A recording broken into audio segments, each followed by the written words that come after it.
बिहार की धरती पर जहां एनडीए और इंडिया गठबंधन अपनी अपनी चौसर बिछा रहे हैं, वहां अचानक एक हाथी दहाड़ मारता हुआ मैदान में उतर आता है। जी हां, बहुजन समाज पार्टी बीएसपी ने बिहार विधानसभा चुनाव 2025 के लिए कमर कस ली है। पार्टी सभी 243 सीटों पर अकेले लड़ने का ऐलान कर चुकी है और पहली लिस्ट में मोहनिया, भभुआ व रामगढ़ जैसे सीटों पर अपने प्रत्याशी उतार दिए हैं। क्या ये बहुजन वोटों का ध्रुवीकरण बिहार की सियासत में उलटफेर लाएगा? आज हम खोलेंगे इन सीटों के राज, पिछले प्रदर्शन से लेकर जीत की संभावना तक, क्योंकि आखिर में एक बड़ा सरप्राइज इंतजार कर रहा है। तो चलिए शुरू करते हैं। दोस्तों, बिहार विधानसभा चुनाव 2025 की जंग अब शुरू हो चुकी है। 27 सितंबर 2025 को बीएसपी ने सबसे पहले अपने कैंडिडेट लिस्ट को जारी कर दिया है। हां, एनडीए और महागठबंधन से पहले बसपा प्रमुख बहन मायावती ने जुलाई में ही ऐलान किया था कि पार्टी अकेले 243 सीटों पर चुनाव लड़ेगी। क्योंकि बीएसपी का मानना है कि गठबंधन से बहुजन हित दब जाते हैं। बसपा के राष्ट्रीय संयोजक आकाश आनंद और सांसद रामजी गौतम जैसे लीडर्स बिहार यूनिट को ऊर्जा दे रहे हैं। राज्य को 3 जोनों में बांटकर पदयात्रा और रैलियां हो रही है। 2020 में बीएसपी ने 78 सीटों पर लड़कर सिर्फ 1.5% वोट शेयर हासिल किया, लेकिन चैनपुर सीट जीती। अब अकेले लड़कर वो दलित, पिछड़े और मुस्लिम वोटों को एकजुट करने का दावा खेल रही है। क्या ये एनडीए के 125 सीटों वाले किले को हिला देगा? चलिए पहली सीट पर पहुंचते हैं। मोहनिया, ये कैमूर जिले की रिजर्व विधानसभा सीट है, जहां दलित वोटरों की संख्या 30% से ज्यादा है। बीएसपी ने यहां उतारा है भोजपुरी सिंगर ओम प्रकाश दीवाना को। दीवाना लोकप्रिय कलाकार है, जिनके गाने गांव गांव गूंजते हैं। उनकी छवि साफ सुथरी और बहुजन समर्थक है। यह बीएसपी की सॉफ्ट पावर स्ट्रेटेजी का हिस्सा है। पिछला प्रदर्शन 2020 में बीएसपी यहां तीसरे नंबर पर रही, लेकिन वोट शेयर 15% के आसपास था। बीजेपी ने जीता, लेकिन दलित असंतोष बढ़ा है। 2015 में बीएसपी का वोट शेयर यहां 10% था, तो 2020 में 2 गुना हो गया। अगर दीवाना अपनी सिंगिंग से युवा दिलों को जोड़ ले और बहन मायावती की रैलियां हो जाए, तो 20 से 25% वोट ट्रांसफर से अपसेट पॉसिबल है। क्या होगा बड़ा धमाका? अगली सीट पर चलते हैं। अब बात भभुआ की, कैमूर की ही जनरल सीट, जहां ओबीसी और ईबीसी वोटर्स 40% है। बीएसपी ने चुना है विकास सिंह उर्फ लल्लू पटेल को। पटेल एक्टिविस्ट बैकग्राउंड से है, साथ ही जिला परिषद सदस्य भी है।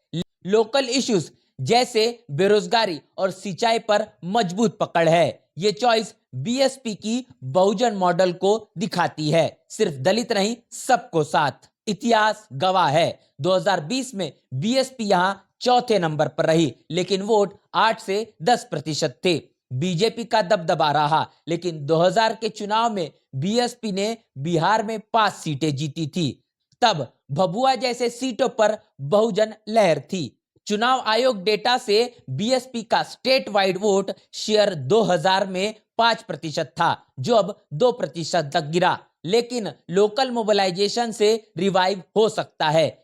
जीत का रोड मैप, पटेल अगर यादव पटेल वोट 15 से 20% अपने पाले में कर ले, तो इंडिया गठबंधन का वोट स्प्लिट हो सकता है, तो 30% से जीत हासिल हो सकती है। रामगढ़ की कहानी और रोमांचक है।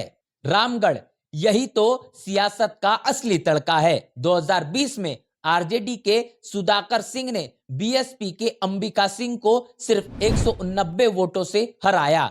फिर 2024 में बायपोल में बीएसपी के सतीश उर्फ पिंटू यादव ने बीजेपी के अशोक सिंह को महज 1362 वोटों से टक्कर दी। शुरुआती राउंड्स में तो लीड भी की। अब वही पिंटू यादव दोबारा मैदान में है। रामगढ़ में यादव वोट 15% है और पिंटू के पिता पूर्व आरजेडी विधायक थे।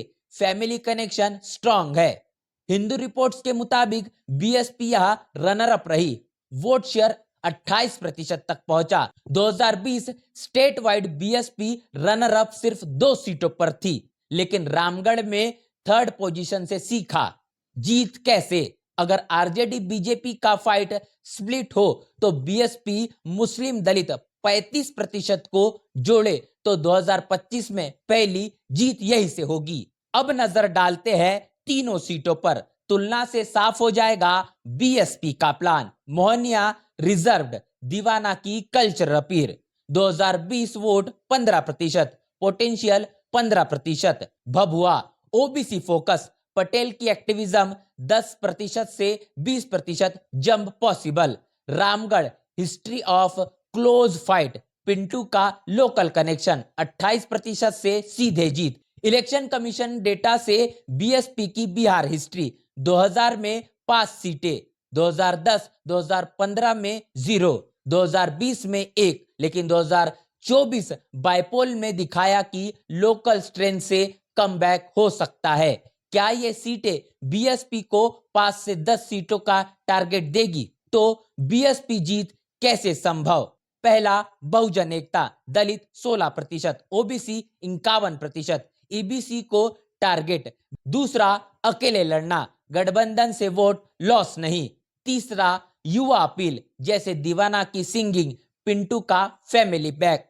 लेकिन चुनौतियां, एनडीए का मशीनरी, इंडिया का बहुजन पीच पर पॉलिटिक्स। फिर भी 2024 लोकसभा में बीएसपी का वोट शेयर 2.5% बढ़ा। इकोनॉमिक टाइम्स रिपोर्ट के मुताबिक बहन मायावती ने जोनल रणनीति जमीनी स्तर पर उतारने की बात कही है। अगर 10% वोट शेयर पहुंचा तो 15 से 20 सीटें। क्या बिहार में बहुजन क्रांति हो रही है? इन 3 सीटों से बड़ा संदेश, बीएसपी एनडीए इंडिया के लिए चैलेंज है। कैमूर जैसे जिले में बहुजन वोट स्प्लिट से बीजेपी आरजेडी हार सकती है। स्टेट वाइड अगर बीएसपी 5% वोट ले लिए तो 10 से 15 सीटें पक्की होगी। 2020 में बीएसपी थर्ड 14 सीटों पर थी, अब वो रनर अप बन सकती है। 2025 चुनाव बिहार को बदलेगा। रोजगार और पलायन पर फोकस है।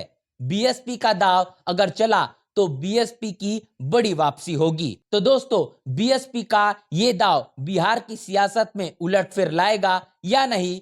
मोहनिया, भभुआ और रामगढ़ कौन जीतेगा, ये तो वक्त बताएगा। इस पूरे वीडियो को लेकर आपकी राय, आपकी प्रतिक्रिया लिखकर कमेंट बॉक्स में जरूर बताएं। बने रहे नेशनल चौपाल के साथ, मिलते नए वीडियो में, तब तक के लिए जय भीम, जय भारत।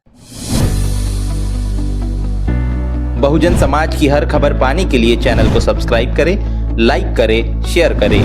नेशनल चौपाल को बचाने के लिए ज्वाइन बटन क्लिक करके चैनल की सदस्यता लें और चैनल को आर्थिक मदद करें।